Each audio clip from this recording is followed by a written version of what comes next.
Everyone, आज हम government budget unit 4 का लास्ट पार्ट लेकर आए हैं। जैसे मैं पहले बता चुका हूँ, ये बजट जो आपका गवर्नमेंट बजट है 6 मार्क्स की यूनिट है आपकी, एक ही चैप्टर है इसमें। और आज हम डेफिसिट्स को पढ़ेंगे, ठीक है, जो इसका लास्ट टॉपिक है आज की वीडियो का। सबसे पहले डेफिसिट का मतलब क्या होता है, मीनिंग जानना ज़रूरी है। देखिए, समझने की कोशिश कीजिए, डेफिसिट का एग्जैक्ट मीनिंग क्या होता है। जब आपकी जो सेविंग है या फिर जो आपकी इनकम है वो क्या हो जाए, कम पड़ जाए, या डिक्रीज हो जाए या कम पड़ जाए एज कंपैरिजन आपके एक्सपेंडिचर से, ठीक है। ये तो क्या निकल कर आपका आता है, डेफिसिट निकल कर आता है। उसके बाद सबसे पहला क्वेश्चन अराइज होता है टाइप्स ऑफ डेफिसिट। अब कितने प्रकार के डेफिसिट्स होते हैं आपके, अगर हम टाइप्स की बात करें तो 3 टाइप्स में इसको बांटा गया है। पहला होता है रिवेन्यू डेफिसिट, दूसरा होता है फिस्कल डेफिसिट और तीसरा होता है आपका प्राइमरी डेफिसिट। एक एक करके समझते हैं, लिंक कैसे करते हैं एक दूसरे से, ये इसकी इम्प्लीकेशंस क्या होती है, ये बहुत ज़रूरी है समझना। तो सबसे पहले आइए जानते हैं कि रिवेन्यू डेफिसिट क्या होता है। सबसे पहले डेफिनेशन पे आएंगे। क्या कहती है definition, revenue deficit is the excess of, excess का मतलब ज़्यादा, basically excess of total revenue expenditure over total revenue receipt. अब ध्यान रखना, मैं किसकी बात कर रहा हूँ, रिवेन्यू की बात कर रहा हूँ। अब रिवेन्यू को थोड़ा अब पुरानी वीडियोज या याद करने की कोशिश कीजिए। रिवेन्यू का मतलब होता है रिकरिंग नेचर का, ऐसे खर्चे या ऐसी चीजें जो बार बार होती हैं डे टू डे, ठीक है। तो ये डेफिसिट कब अराइज होगा, जब आपका टोटल रिवेन्यू एक्सपेंडिचर किससे ज्यादा हो गया, आपके टोटल रिवेन्यू रिसिप्ट से ज्यादा हो गया। यानी गवर्नमेंट अपने day to day recurring nature वाले जो खर्चे हैं उसको भी पूरा नहीं कर पा रही है, ठीक है। बेसिकली इसका मतलब अगर फॉर्मूले की बात करें तो क्या बनेगा, total revenue expenditure minus total revenue receipt, ठीक है। एक्सपेंडिचर इसमें ज्यादा होंगे तभी आपका क्या निकल कर आएगा, डेफिसिट निकल कर आएगा, ठीक है। अब इसकी कुछ इंप्लीकेशंस होती हैं, अगर ये खर्चा, ये डेफिसिट आ रहा है तो इसका इंप्लीकेशन क्या पड़ रही है। तो सबसे पहली बात क्या दिखाता है, ये रीपेमेंट बर्डन इन फ्यूचर। आप अच्छा, जब ये खर्चे ही पूरे नहीं कर पा रहे हो आप छोटे मोटे अपने, तो आप इन्वेस्टमेंट कर पाओगे, नहीं कर पाओगे। क्यों, क्योंकि आपके पास उतना इन्वेस्ट करने के लिए बचा ही नहीं ना। एक्सपेंडिचर क्या है आपके, ज़्यादा है। अगर एग्जाम्पल लेते हैं, फॉर एग्जाम्पल आपने 100 रुपीज़ कमाए, ठीक है, लेकिन आपने खर्च कितने कर दिए, 120।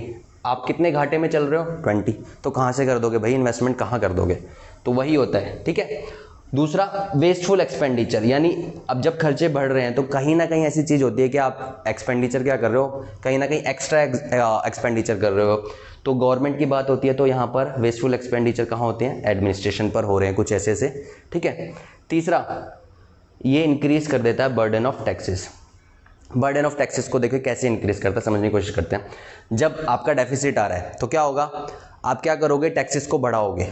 तो बढ़ाओगे तो क्या होगा, बर्डन ऑफ टैक्सेस इंक्रीज होगा कि नहीं होगा, कि आप टैक्सेस को बढ़ाओगे। अच्छा, ये एक तरीका भी होता है कि आप क्या कर सकते हो, अच्छा इस डेफिसिट को अगर आपको कम करना है तो आप कैसे कम कर सकते हो। बेसिकली सिंपल सी चीज़ है, आप क्या करोगे, टैक्सेस को इंक्रीज करोगे, ठीक है, और एक्सपेंडिचर को क्या कम करोगे, तभी आप इस डेफिसिट से क्या कर सकते हो, ओवरकम कर सकते हो, ठीक है।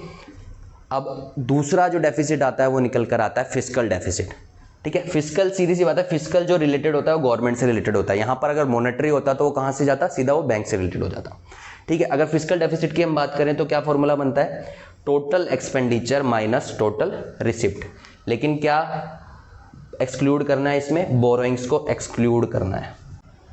फिस्कल डेफिसिट की बात करते हैं तो क्या था, total expenditure minus total receipt. इसमें अब क्या छोड़ना है आपको, बोरोइंग्स को छोड़ना है। अब देखा जाए तो एक्चुअल में जो डेफिसिट होता है वो फिस्कल डेफिसिट होता है। क्यों, क्योंकि इसमें आपके टोटल एक्सपेंडिचर आ गए, टोटल में यानी रिवेन्यू प्लस कैपिटल एक्सपेंडिचर दोनों आएंगे, और टोटल रिवेन्यू में revenue receipt plus capital receipt दोनों आएंगे। लेकिन आपको क्या एक्सक्लूड करना है, बोरिंग एक्सक्लूड करनी है। और एक चीज़ और, अगर रिवेन्यू डेफिसिट है तो आप उसको कैपिटल वगैरह से पूरा कर सकते हो, लेकिन अगर फिस्कल डेफिसिट हुआ उसको पूरा नहीं किया जा सकता। अगर एक्चुअल डेफिसिट देखा जाए तो ये डेफिसिट होता है, ठीक है। अच्छा, अब इसकी इंप्लीकेशंस क्या होती हैं, इसको समझने की कोशिश कीजिएगा।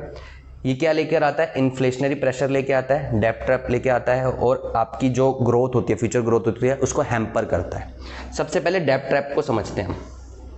डेब्ट ट्रैप क्या होता है, मान लीजिए आपके जो मतलब टोटल एक्सपेंडिचर बहुत हो रहे हैं, तो उसको पूरा करने के लिए, उसको बैलेंस करने के लिए हम क्या लेते हैं, बोरोइंग्स करते हैं। अब बोरिंग्स मान लो आपने कर ली, बोरिंग्स कहाँ से करोगे, दूसरी फॉरेन कंट्रीज से करोगे। आपने लिया 100 करोड़ का लोन, ठीक है। अब लोन पे साथ में क्या देना पड़ता है, इंटरेस्ट देना पड़ता है, ठीक है। क्या देना पड़ता है, इंटरेस्ट। ध्यान से सुनना। अब मान लो 10 करोड़ का इंटरेस्ट है। अब ऑलरेडी आप रिवेन्यू डेफिसिट में हो। अब ये इंटरेस्ट जो होगा वो रिवेन्यू एक्सपेंडिचर हो गया। ये आपके डेफिसिट को बढ़ाएगा कि नहीं बढ़ाएगा, बढ़ा देगा बिल्कुल। और ये बोरोइंग्स होगी ऑटोमेटिकली किसको जन्म देगी, और आगे आपके फिस्कल डेफिसिट को बढ़ाती चली जाएगी।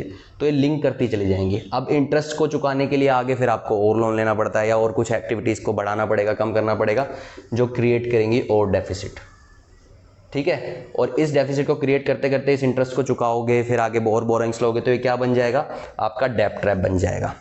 दूसरा तरीका होता है डेफिसिट फाइनेंसिंग। अगर आपको अपने फिस्कल डेफिसिट को सही करना है तो डेफिसिट फाइनेंसिंग होता है कि आरबीआई जब नोट छापने लगती है, ठीक है। कोई बच्चे बोलते हैं भैया नोट छाप के क्यों नहीं कर लेते, फटाफट अपने देश में छापो और अपना डेफिसिट कम करो। भाई साहब बहुत बड़ी प्रॉब्लम होती है इससे अगर आप डेफिसिट फाइनेंसिंग करते हो। कैसे, अगर आरबीआई गवर्नमेंट के कहने पर पैसे छापने लग जाए, मनी सप्लाई बढ़ेगी। मनी सप्लाई अगर इंक्रीज होगी, मार्केट में पैसा आएगा, मार्केट में पैसा आएगा, सबके पास पैसा होगा तो चीज़ें क्या होंगी, महंगी होने लगेंगी। महंगी होने लगेंगी तो फिर सिर्फ किसको पैसा मिलेगा, जिनके किसको जो भी चीज़ें मिलेगी जिनके पास पैसा होगा। तो आपको पता है कि आपके देश में रिसोर्सेज क्या हैं, कम है, ठीक है। तो चीज़ें ऑटोमेटिकली महंगी होंगी, और महंगी होने के बाद ये कौन सा प्रेशर लेके आती है, इन्फ्लेशनरी प्रेशर लेके आती है। क्यों, क्योंकि इसमें डिमांड क्या होने लगती है, इंक्रीज होने लगती है ज़्यादा से ज़्यादा, और उतनी सप्लाई नहीं होती, ठीक है। तो ये क्या बनाती है आपका, इन्फ्लेशनरी प्रेशर बनाती है। तीसरा होता है जब ऐसी चीज़ें हो जाती है तो ऑब्वियस ही बात है आपकी ग्रोथ एंड डेवलपमेंट क्या हो जाएगी, हैम्पर हो ही जाएगी ना, ठीक है। अब इनके अलावा एक होता है प्राइमरी डेफिसिट। अब अगला जैसे मैंने बात की प्राइमरी डेफिसिट होता है। अब प्राइमरी डेफिसिट क्या होता है, प्राइमरी डेफिसिट होता है सिर्फ जितना आपका फिस्कल डेफिसिट आया उसमें से क्या माइनस कर दो, इंटरेस्ट पेमेंट माइनस कर दो, तो आपका क्या आ जाता है, प्राइमरी डेफिसिट आ जाता है। अब इंटरेस्ट पेमेंट की बात की मैंने, इंटरेस्ट पेमेंट, अच्छा इंटरेस्ट पेमेंट जो होगी आप पिछले प्रीवियस ईयर में पे कर चुके हो, ठीक है। अब ध्यान रखना अगर प्राइमरी डेफिसिट आपका 0 आए या फिर लो आए, दो ही आ सकते हैं, माइनस में तो चलो नहीं आएगा, 0 यानी आपने 100 करोड़ का लोन लिया और 100 ही इंटरेस्ट था, ऐसा कुछ मान लो, या 100 करोड़ का आपका फिस्कल डेफिसिट था और 100 से आपने इंटरेस्ट पेमेंट की, तो 0 आया आपका प्राइमरी डेफिसिट। तो यानी जो आपने जो डेफिसिट था वो सिर्फ आपका लोन के लिए था, सिर्फ सिंपल सी बात, ठीक है। और लो होगा तो इसका मतलब यही है कि आपका जो प्राइमरी डेफिसिट आ रहा है ना वो सिर्फ इंटरेस्ट की बात कर रहा है, यानी और बर्डन नहीं है आपका, ठीक है। अब इस पे ना क्वेश्चन बनते हैं, तो प्रैक्टिकल क्वेश्चन भी बन जाते हैं, तो आपको ध्यान रखना है कि रिवेन्यू डेफिसिट, फिस्कल डेफिसिट और प्राइमरी डेफिसिट ये तीनों इंटर रिलेटेड हैं, और फिस्कल डेफिसिट में आपको ध्यान रखना है कि आपको एक्सक्लूडिंग बोरिंग्स करना है, ठीक है। आई होप आपको समझ आ गया होगा इतना। हमने इसकी 4 वीडियोज़ बनाई अलग अलग। अब हम जो इसके बाद अगली यूनिट लेके आएंगे वो लेके आएंगे मनी एंड बैंकिंग। तब तक आप इसको पढ़िए। Thank you.